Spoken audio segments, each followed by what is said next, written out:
Hi, it's Joy, and today I'm watching The Wheel of Time, Season 3, Episode 7, Goldeneyes. I am very excited for this episode. I have a feeling we're going to be spending a lot of time in the Two Rivers this episode. I woke up this morning and I was like thinking about The Wheel of Time, and I was like, narratively, I feel like this could be a time for them to even maybe spend a whole episode, but to just go into this awful fight with the White Cloaks, and that really concerns me. And then the title being Goldeneyes, I'm like, that's Baron. So I don't know, maybe it won't be, but it's going to be a big part of this episode no matter what, and that concerns me. Not in like a it's going to be in like I'm very stressed about what the outcome of this is going to be kind of way, but I'm excited to see it, obviously. This show is everything, and yeah. A reminder that you can find the unedited version of this reaction on my Patreon, and let's go. But how is this village supposed to fight off a fucking army of White Cloaks? Hi, Loial. Stone first, and then leather.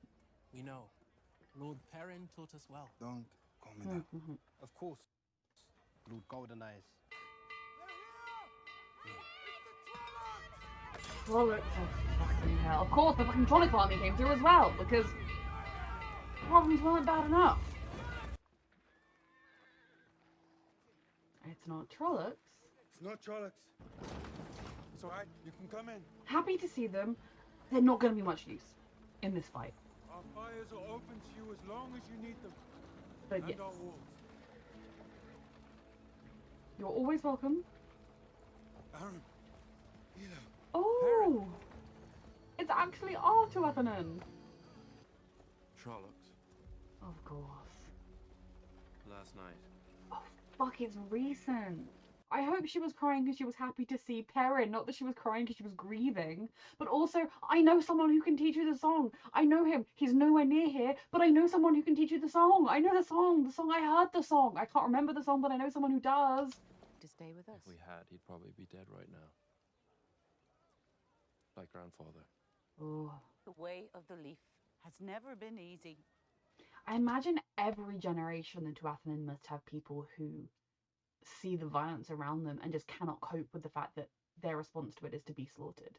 Like, I have so much respect for them, but at the same time, I mean, I think I would be fucking useless in a fight, but I'd like, if there were people I loved around me and my choice was defend them or let them die, I'd like to think I'd defend them. But I don't know, does it take more strength to not? The Tuatha. But when people see how bare the trees are, they will long for spring. And your Perrin. wagons will fill again. Perhaps there's hope for you yet. I don't think he'd like that. Try it. Loial would 30. You know, if my village was going to battle, I would be like, I will babysit the kids. Like, I'll have a sword if someone comes to them, I'll die defending them, but I will be no use otherwise. Pink. The babies. When do we get to throw fireballs? We don't have time for you to land them. Can you throw lightning? The other ice I did, the last time the Trollocs came.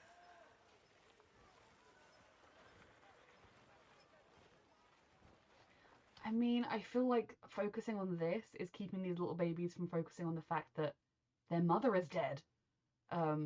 Because otherwise they'd be falling apart. Let them focus on this. And another channel I hear. Powerful, like the gods. The old blood runs deep in these mountains. I'm just glad they're on a better mood now. Like, better bond. Who put that up? I know. Gives them something to rally around. I mean, yeah, if it keeps them What going. if I'm not ready? We need their help to stand a chance against the Trollocs. They have Ooh. 200 men on Watch Hill, trained. We're gonna team up with them to fight the Trollocs? Oh, I thought it was gonna be the opposite. Oh, but also, like, the Dark Friends have infiltrated them, so I don't want them to join us even more so than normal because the Dark Friends are in there. Like, I'm asking you to join us against the Trollocs. the Just over actual these hills. enemy. Surely your scout. I'm sorry. Truly, I am. He is. Now you sorry for what you did to Neri Corthan? An innocent woman defending An her innocent daughters. woman burned alive. She died for your grief, like your father died for mine. Exactly. It's not even revenge. It's a betrayal of everything you claim to stand for. Tell him. Why should we fight for you? Because it's the right thing to do. Because you're not just fighting for Perrin specifically, you're fighting for every single innocent person in the Two Rivers. They are not all the people who killed your father. One person who used to live there, who's now back, killed your father. And like Perrin said, he killed someone Perrin cared about. Perrin was acted out in grief. You're acting out in grief. The cycle continues. The way of the leaf is the right way, but in the world that we live in, I don't think the way of the leaf is sustainable.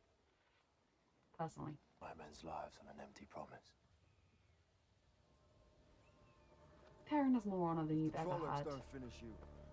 We will. Like, Blondie faced one discomfort in his life and gave up on everything he supposedly believed in. Aemon Alcar Althorin, the last king of Menetherin who died fighting the Trollocs. Althorin? Like Althor? Right here. Like Randall Thor. The Karakarn. I mean, Rand isn't blood related to that, but Tam could be. I think I'll finally relent and play Maiden's Kiss. If you still wish me to. I love him so much. Keep it on. If tonight's going to be our last night together, I don't want to miss any bit of you. And I'm glad they're doing better. Grief is not linear. Or simple. So again, the fact that they're doing better before the battle concerns me. That's what he used to do. Oh. You and I. We're making something new. It's beautiful. It's a heavy burden on your shoulders, my love. Are you afraid? Of course not. Not a big baby. She's ridiculous. Realize I led them to their death. Without you, it would be worse. The Trollocs were coming regardless. They have to. Point is, I'm here. Lucky for you. You better not betray us, but I don't yes, want good. to see you die. You won't? I'll Good. last longer than you. Serious. Oh my god. You care about me, then leave now. While you still can. Of course, this is where he lost his first love. Maybe then you'll see I don't need saving. I choose to fight. Just like everyone here is. Just like Layla did. Just like your wife did. Loial, what is the plan here? You asked, I mean, you can say no. Men died playing Maiden's Kiss. And women. So, by stopping the game, you saved my life. Oh, he's so clever. You've paid your toll.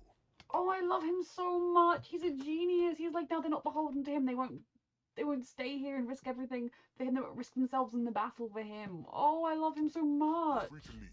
I wondered what on earth he was up to, and I love him. He used the game to send us away before the battle, risking his own life to save ours. Both of ours.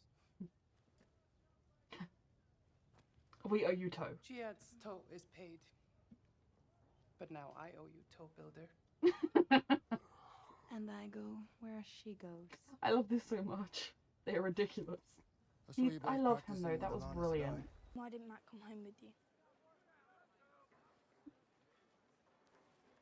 Yeah, tell them the story. Oh, they get to see.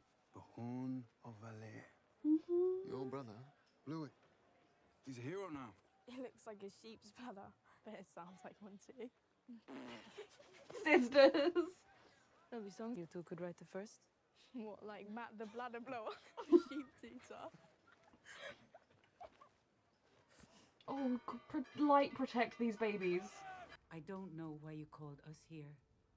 We will not take up weapons. Will you take even for this? the children and the unable to fight? But no one can run as fast as a Tuatha. Look, after the Trollocs attacked last time, the women said, will you take our children with you and flee? There is no leaf without the seed. We would be honored. Exactly. He To our wants to posts, fight. men. This is kind of, in so many ways, reminding me of the song they sang, the story Maureen told them about the song, the story of Manetha, and how, you know, they were left to fight alone. They asked for help and they didn't get it. Maybe the White Cloaks are going to miraculously turn up, but even if they do, the Dark Friends infiltrated them, unless I'm completely mistaken about that. But they had to fight alone, and but then it was the women and the children, or like the non-combatants and the children were sent away, and the rest all died, and only the children survived. And I feel like hopefully history is not gonna repeat, and you know we're all gonna be okay. I don't think we're all gonna be okay, but you know what I mean. The two rivers will survive. But hypothetically, this could almost be history repeating itself. All that will be left of the two rivers is the children and their memories. As long as the Trollocs can get reinforcements through the Waygate. I have to shut it.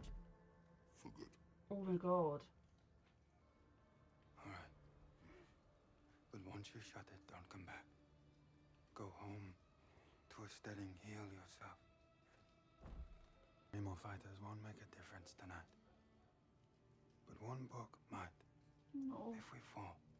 Yeah. Oh my You god. can make sure we remember. You can tell their And story. maybe those who come after us will learn from our stories.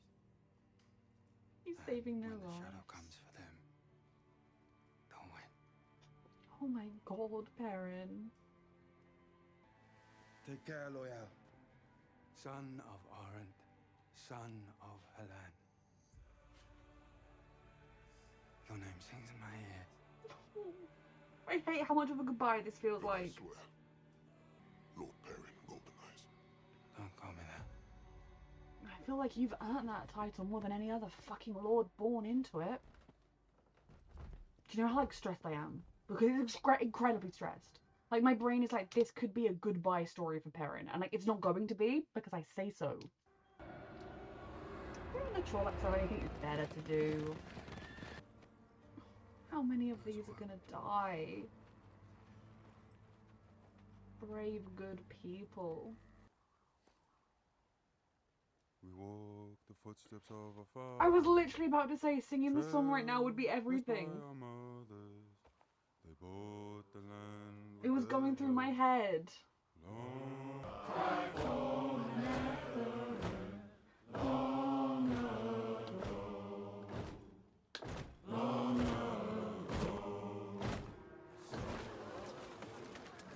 History repeating itself in so many ways. God, that song has been in my head all episode.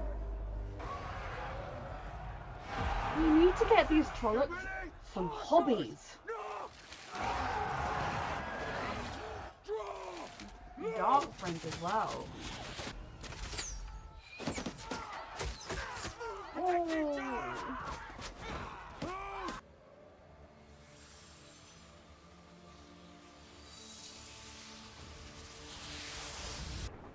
Back. God, those people dying on the ground. You're helping to make this go. Don't burn up, don't burn up, don't burn up. It's not lightning.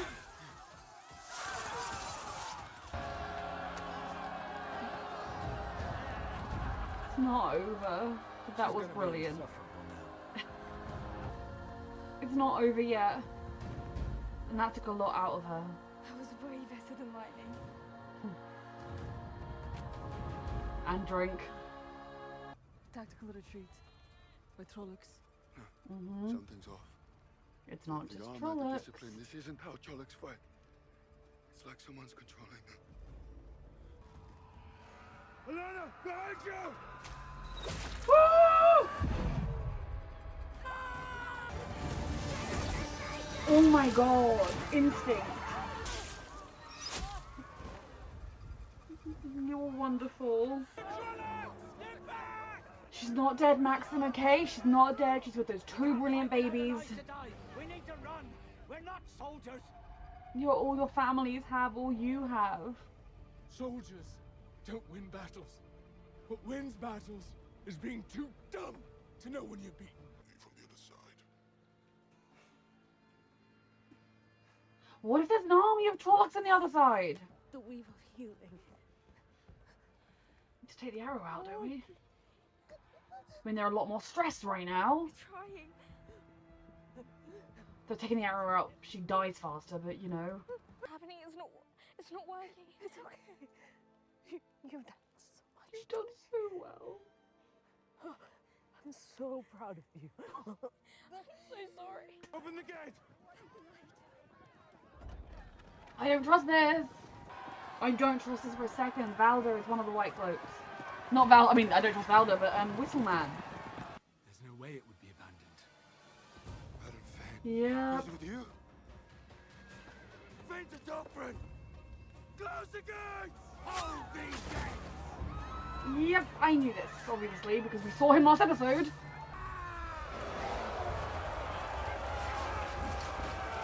Blondie, what are you gonna do now, eh?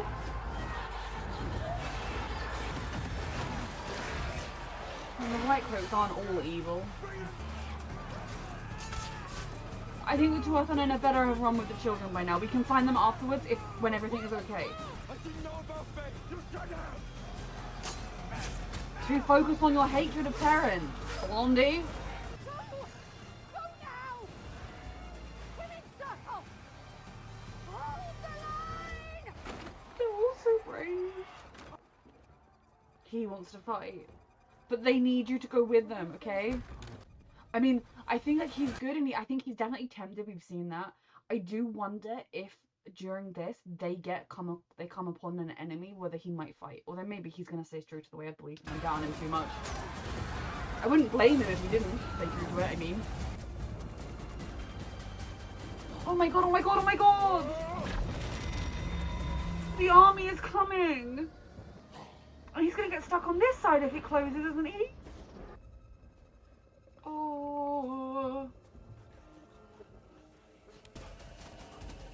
God, baby. Oh my god.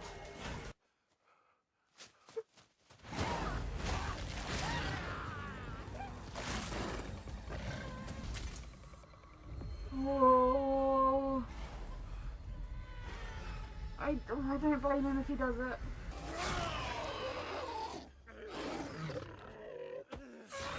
I think self-defense is a totally acceptable thing, and I feel like the Waverly should adapt to allow it. Oh, I'm sorry, because I know what that is gonna do to him. You saved your own life and that baby's, and every single person in this forest right now that isn't being murdered by a Trolloc you just saved. Oh my god, he's back fighting in the fucking smithy forge. Everyone's going to die tonight because of me. I failed to. It's not because of you. Freedom. Because now what would you give for the two rivers? Everything. Then show them. I'm so stressed. Stay behind me. Stop trying to protect. Kill the ones I missed. I love that. Still stressed, but I love that line. He just saved your life, Blondie. How are Alana and the babies? Oh my god, oh my god, oh my god, oh my god.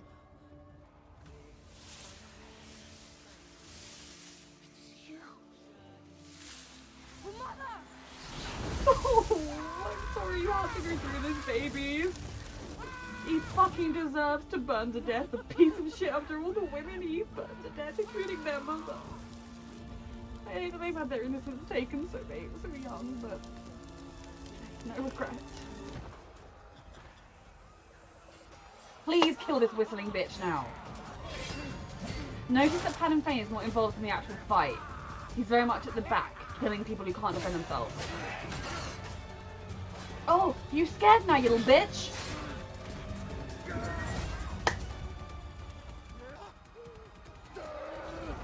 I mean, also, if we can capture him alive, we could get useful information from him. Can it not be broken? Loial! Loial!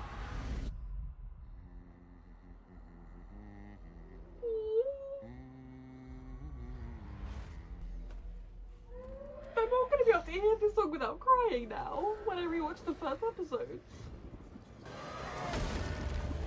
Loial!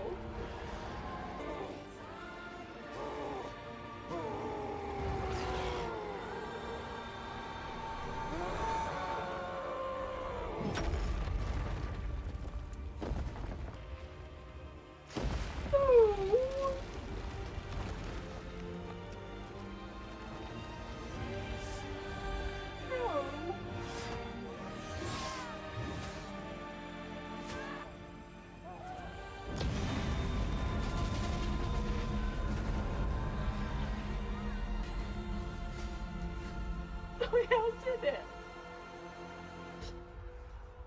Fuck those reinforcements and now, you pathetic piece of Sounds shit. like a reinforcement.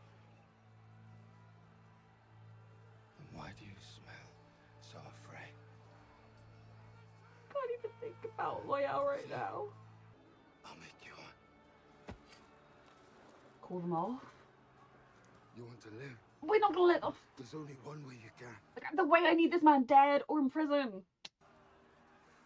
Call off your army. I know you control them.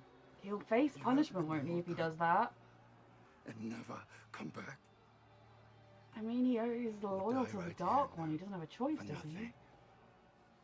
And no one. And if he does, then that means other people have choices You too. trust me to keep that promise? I'll keep my end of it. If you don't.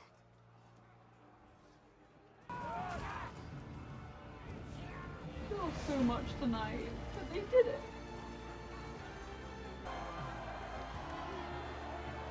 If Blondie tries to take Perrin in now,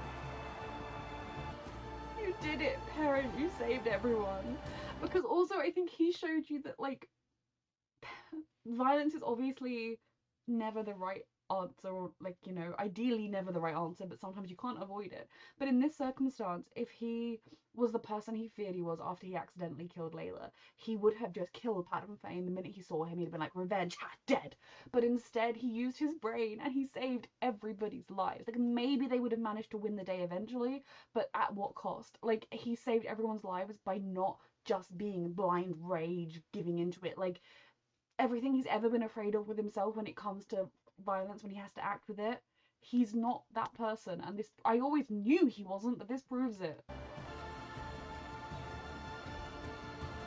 I'm so proud. My brain, like, I was about to start sobbing about Loial, and then it moved on, and now I'm in like, don't think about it, don't think about it, don't think about it. The pattern has bigger plans for us, I think. Now that you've saved my life twice. They're gonna stay here. Two Rivers will be your Mending pots home. and pans is how your people make. I have a feeling the Two Rivers will need a new blacksmith. If you'd like to stay. You'll have a home here. It's not the home you had before, maybe the one you wanted, but... No, I can't. I don't want to think about it. He was supposed to survive and tell the story. I told him. He knew he wasn't coming back. He knew before. Life is a dream from which we all must wake. Your name sings in our ears. Oh. I refuse to accept it, even though I literally saw it happen. The wheel turns, and the red eagle of Manetherin becomes a wolf. With a blacksmith to lead them. Perrin, Loial. Is he actually here to claim that bargain? No, stop, stop. Is Perrin gonna say yes, I surrender, and then Blondie is gonna be like, okay, you are an honourable man or something? Because if he doesn't, fuck him. Come. Do the right thing, Blondie, and maybe I'll learn your name. Which I do currently know because I just saw it, but that's not the point. Violence never ends until someone says enough. But there are times when you can't avoid it in self-defense. Or to protect others.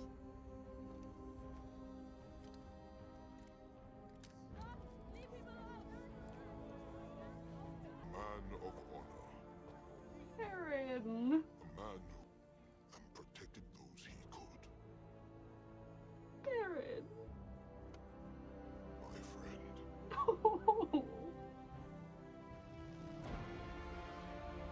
Hail Perrin Goldeneyes, Lord of the Two Rivers!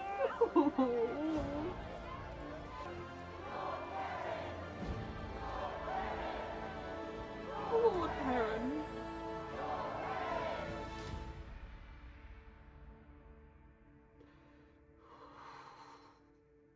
I just feel like I want to go and sit somewhere and have a little cry.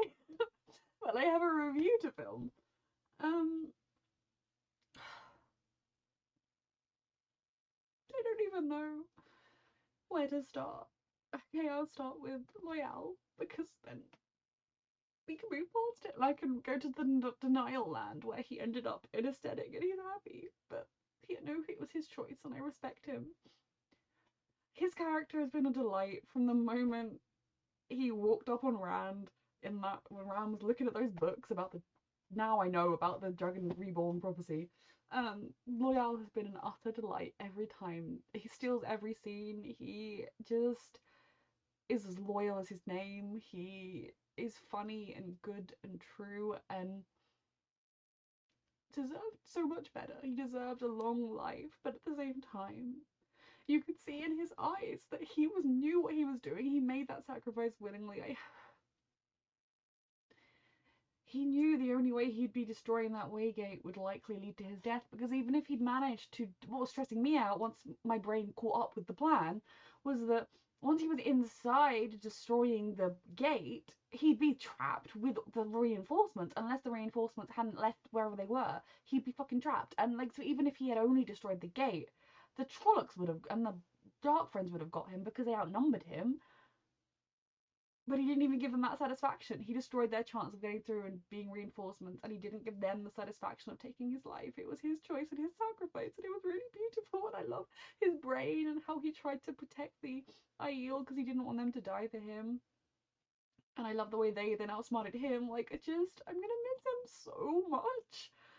Like, he wasn't in every episode, he didn't need to be, but just not, like, knowing that he's not gonna just randomly pop up around the corner again is devastating. And you know, I'm racking my brain. My number one coping mechanism is denial, and like, you know, coming up with elaborate fix in like fix, but you know, I'm not gonna write it like in my head where I'm like, but then the character did this and this and it's not shown on screen, but they're actually okay. And in this one I'm not seeing it. Maybe he didn't fall as far as it looked, and there was another level and he landed on that level, and there was another way and he went home.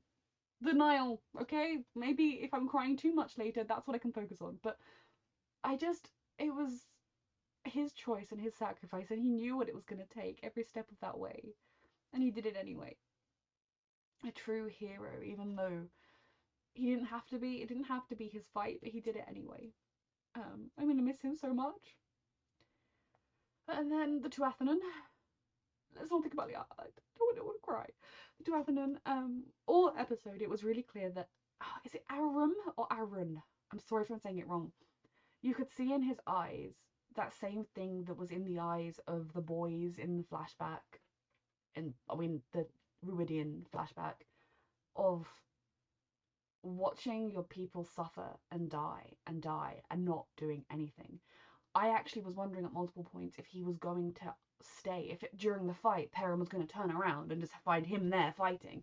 But I really respect him for the fact that you could see he was tempted. You could see that he was frustrated, that like he just watched his grandfather die because they didn't fight back, because what they do is run.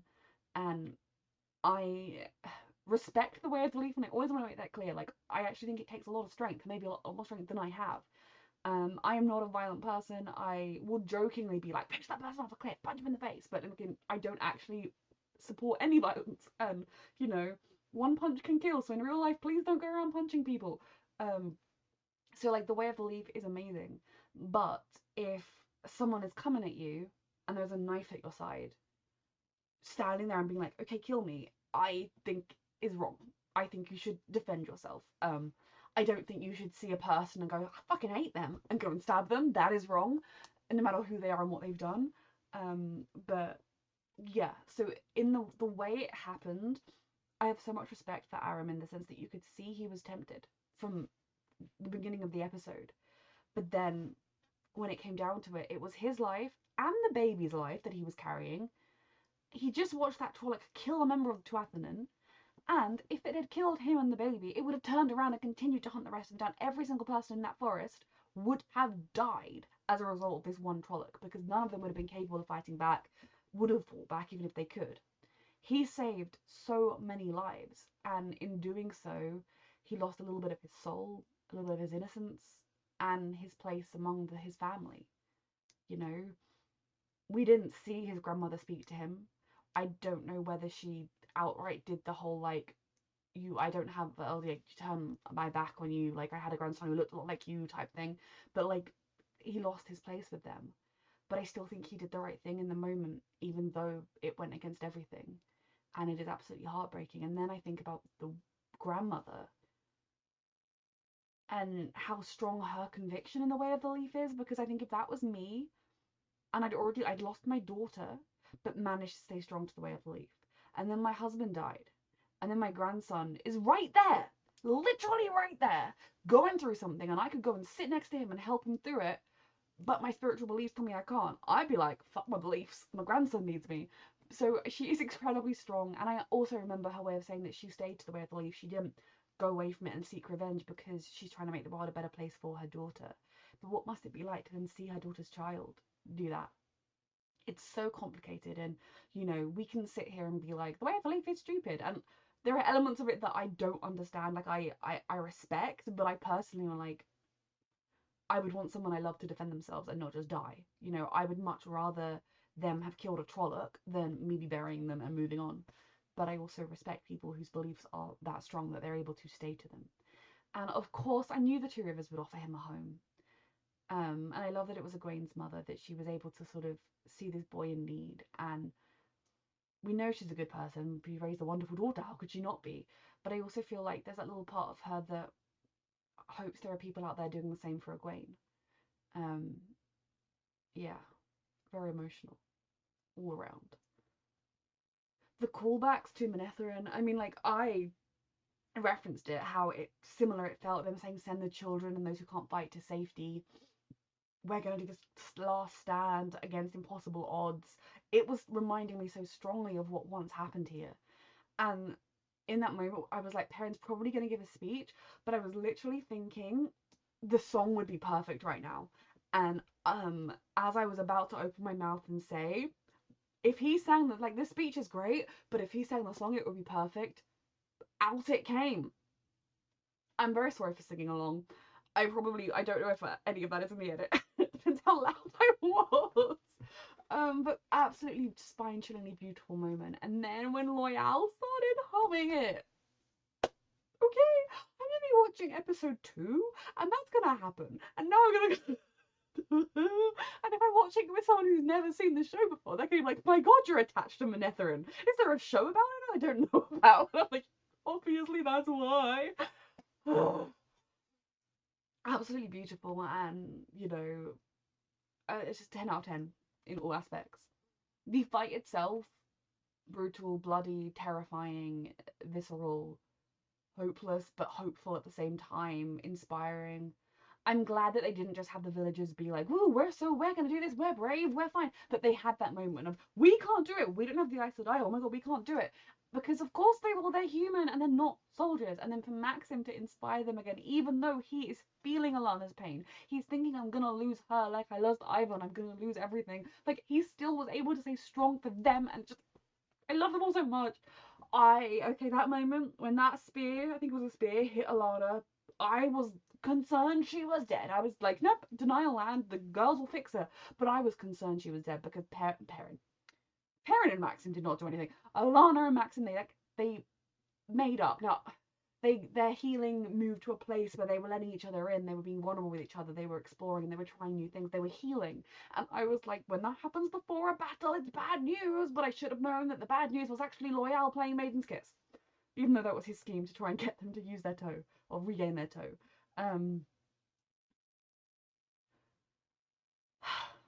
That moment with Alana and then Maxim feeling it, and those poor girls trying so hard. And of course, like, when they healed her the first time, they were safe. They were grieving their mother and traumatized, but they were in a safe environment. They were upstairs in the inn in their home. This time around, they've just, had some of their been siphoned a little bit, and part of this huge battle, someone's just been speared in front of them. Like, they're in a lot of stress, and of course it wasn't going to be as easy for them. It breaks my heart a little bit that they were the ones to kill Valda. Not, but at the same time, I'm like, yes! And I think it's in the sense that it breaks my heart that they've lost their innocence, that they've killed someone, that they've, at such a young age, they've been through so much to have not only lost their mother, but to have then avenged her and had to do it. But I also hope and don't think they will feel guilty about it. And I'm also like, yeah, good, he fucking deserved it. Better than a wolf. Like, I've been hoping a wolf would get him. It would have been nice if he could have been like chased by a wolf, running for his little pathetic life, then come across the girls, then been burnt to a crisp. That would have been like chef's kiss. I've never ever done that chef's kiss thing before. Ugh. I haven't done it against it. I've never done it before. I don't think I've ever did it right. Regardless of what's that got to do with anything, my brain is scrambled. I tell you, this show, what does it do to me? So it breaks my heart that they lost that innocence even more. They've taken a life, but also they took a despicable life that was worth less than nothing. So I think they'll be okay with it.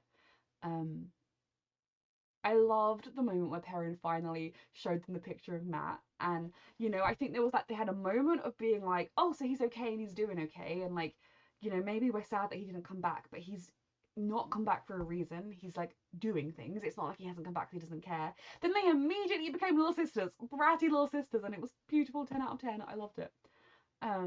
Now Alana, I'm not entirely sure what her plan is.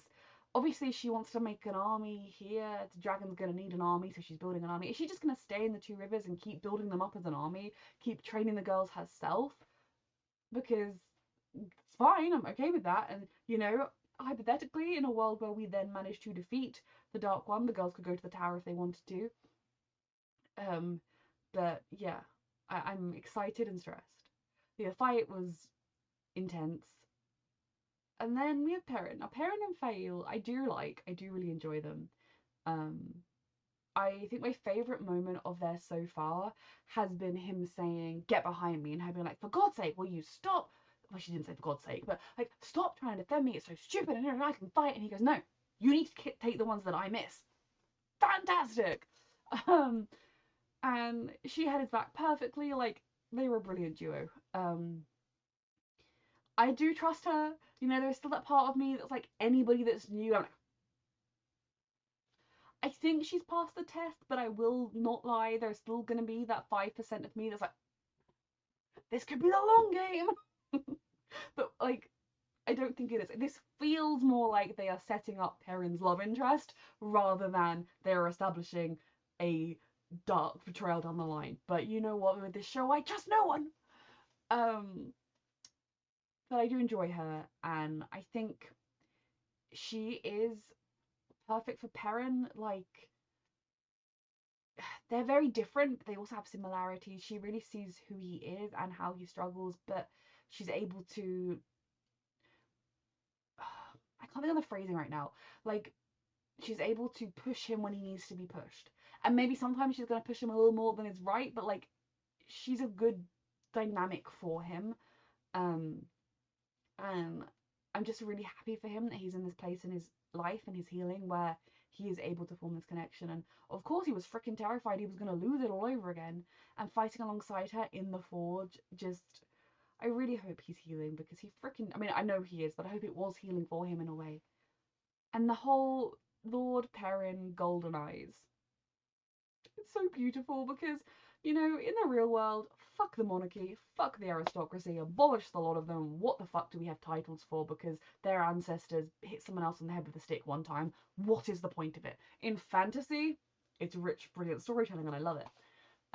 But in this instance, this is Perrin being given this name and this title, a somewhat meaningless title in the sense of like, it's not like he's going to get an income and a large estate, you know, but like being called Lord Perrin, it's a sign of respect, and respect that is earned. He stepped up and he led them in a time when they needed someone, who he was afraid. He fought alongside them on the front lines. He is a lord. He is someone who I think, yes, you call him Lord Perrin because he fucking deserves it. He earned it. And that moment, of course, at the end, which I will talk about, when they were all chanting it, absolutely beautiful. And you know, when Perrin did call Blondie up and was like, I called him up, I was like, hey Blondie, when he like had his meeting with him and he offered to surrender, I knew without a shadow of doubt he meant it. This wasn't some hollow promise or whatever Blondie said. He 1000% meant that. And because that's who Perrin is, and Blondie should have seen that from the beginning. Because, like, yeah, okay, something that I think is so fascinating and rich is that, like, Perrin killing the dad wasn't great.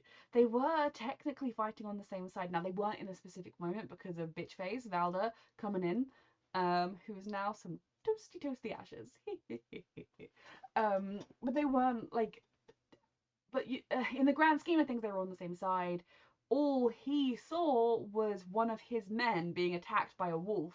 So him attacking it, him killing the wolf, wasn't calculated. It wasn't like, I'm gonna go murder that thing. It was, oh, that's one of my people being attacked. So Perrin, I think if he hadn't been lost to the grief and sort of his bond with Hopper and everything, I don't think he would necessarily have, oh, he wouldn't have killed. He might have been angry at him, he might have yelled at him, he might have tried to kill him, but killing him and kind of being like quite so aggressive with it, was Perrin lost in that moment. And I don't blame Blondie for blaming Perrin, but I also feel like Blondie is someone who, it's like, you had one little inconvenience, okay, a pretty big inconvenience, but you know, like life got a little tricky and you gave away your morals. So I respect him for coming to fight. Now, I would like to know how the decision to come and fight went, because I'm pretty sure that was Paddon Fane's entire intention of joining and of faking being a white cloak, like killing the real white cloak reinforcements and pretending to be them, was that they would then infiltrate the Two Rivers, get past all of the defenses by the white cloaks being allowed in. So I imagine he argued pretty heavily in favor of going to help the Two Rivers. So I would be interested in how much Blondie, and also I want you to know that right now my brain fog is allowing me to remember Blondie's name. I just don't think he's earned it. He doesn't earn a name. He's Blondie. I wonder whether he actually did come around to the decision, or if, you know, it was the right thing to do. Yeah, but like it was the right thing to do earlier when you said no. So like, I'd be intrigued to have seen how that conversation went down. Did he outright come around to it? Did Paddon Fane like subtly manipulate him into coming around to it and thinking it was his own idea, or was it entirely Paddon Fane and then he kind of went, oh, fine, I guess it's the right thing to do. Now, I was hoping at the end, hoping without real expectation it was going to happen, but hoping that Blondie was going to say to Perrin, like, turn yourself in. And then when Perrin said, I'll do it, he would then be like, okay, like, you've fought against the dark, you've proven you're not a dark friend, you've more than atoned for my father's death, you saved my life during the fight, like, don't do anything like that again, but like, and I never want to see you again, but we're even. Or not even, but just, I'm not gonna, like, go free. That was what I was hoping. I didn't think it would happen, and I guess there's still a chance at whatever trial they give him that something along those lines can pan out. But yeah, Blondie, I was all ready to learn your name properly, and now I know it. I'm not saying it. Perrin's still turning himself in. Absolutely everything. I did love Fail's. Can you count? She was gonna fight to the death for Perrin, and I do think Perrin deserves it. But I love Perrin because I think what this episode really showcases, and despite it being one of the most violent episodes in a way we've had, because it was more or less, I mean, it wasn't all a battle, there was a good build up before and a good bit after, but, you know, a significant chunk of it was a battle. For one of the most sort of violent, heavy episodes, I think you really saw where Perrin is with violence, and that he has nothing to worry about. Because yes, he picks up his axe and his hammer to defend people he loves and defend the innocent. He could have killed Paddon Fane. None of us would have been angry at him if he had just got Paddon Fane down and killed him. And then I was like, oh, we could keep him for information maybe. But he let somebody go, somebody that he holds as partially responsible for his wife's death, somebody who he knows is evil and has killed and killed and killed. He let him go because it saved more lives. And I think that shows you exactly who Perrin is and what his relationship with violence is. That it is as healthy as it can be as somebody who uses violence, if that makes sense. Like somebody who will defend themselves and will fight against bad guys. And I feel like that's a sort of level that I would be like, yes, my morals agree with you, because he's not going to go out of his way to be violent. If he was, then he would have said today, no, I saved your life during the battle, mate. I'm not going with you. And they would have fought against the White Cloaks. They would have won, but they would have lost more Two Rivers folk. But instead, he was a man of his word. He didn't want unnecessary fighting. Perrin fights when he has to fight, when there is no other choice, when his other innocent lives are going to be lost or something evil is going to happen. That is the only time he fights. And even then, he could easily lose himself. He knows what it's like to lose himself in the battle, and he holds back and he stays in the moment, and I'm incredibly proud of him. I'm also incredibly stressed because I cannot see this going well. This whole White Cloak trial thing. Now, my hope that I don't think is very realistic, again, is that Blondie etc., will do the right thing. They will be like, well, he's clearly not a dark friend because we actually brought the dark friends into the Two Rivers, our bad, and he fought against them. In the battle, I saw at least one instance of him directly saving Blondie's life. Just saying. So I would like to think the trial would be a little bit like, you've atoned, continue to do good work and it'll be okay. But I don't trust the White Cloaks. Like, I do believe that as an organization, they are not all child Valders, they are not all purely evil. But I also think they're an organization that has wasted a lot of time hunting down innocent women instead of looking for actual dark friends. And I don't trust that they will treat Perrin with any fairness or respect. So maybe they'll surprise me. I'm stressed. I'm very stressed. Because other than violence or whatever, I don't entirely know how Perrin will get out of this one, and he fucking has to get out of this one, okay? Yeah, fantastic episode. I haven't talked as long about this, and I think it's because it was only really the one. I mean, obviously it was, when I say the one plot line, there were multiple plot lines going on within each plot line. In other episodes we kind of go between several characters, and in this a lot of it was fighting and the battle. I'm so sorry if I've missed anything, but I adored this episode. Like, as with when we had the Ruinian episode, I was like, this is fantastic. I kind of want to know how everyone else is doing. I do have the same feeling, but I'm not like, I don't feel cheated. I don't think this was such a good episode. I just kind of like, why can't the finale be straight after? But then the season would be done, and that's not okay. Fantastic episode, phenomenal fighting.